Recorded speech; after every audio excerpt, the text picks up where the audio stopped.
All right, we continue now with FBI Deputy Director Dan Bongino. Dan, sorry about that technical error. All right, I was asking you, you mentioned the drone threat. You mentioned China. I mentioned we have known terrorists, known assassination squads, cartel members, gang members, drug dealers in the country. So it's worse than you thought, is what you're explaining to us. And that means you have to prioritize your manpower, including 1 million man-hours spent on immigration and finding these unvetted illegals that have these horrific track records. You know, let me scroll, for example. I scrolled this during the campaign.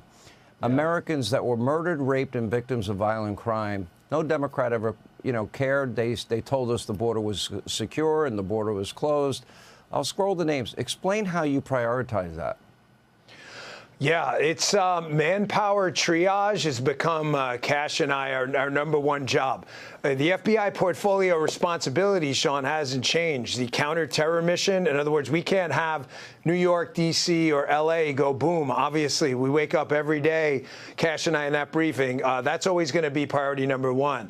But kind of co-equal priorities right now underneath that, the massive cyber threat, the counterintelligence threat. You just accurately indicated the number of people that were that flooded in through the southern border and some through the northern border as well. There are people here, let's be very clear, who want to do bad things. I think that's fairly obvious. We have our FBI teams out there at 4 a.m. and 5 a.m. They can tell you, and they're happy to do it, out there working with HSI, ERO, and removing these people from the country while still preventing a terror attack, investigating terror attacks that do happen. And I'm going to add another thing, Sean.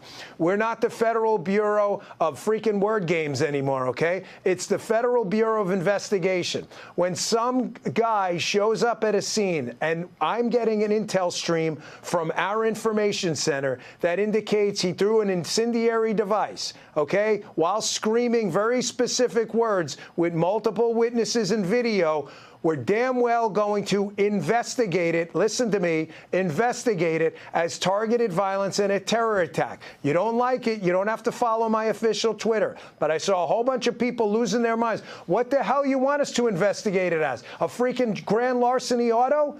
We're investigating it as a terror attack because that's the information we have. And we're not going to start playing euphemisms games and word games anymore. We're not doing it. We're the Federal Bureau of Investigation, and we're going to investigate properly.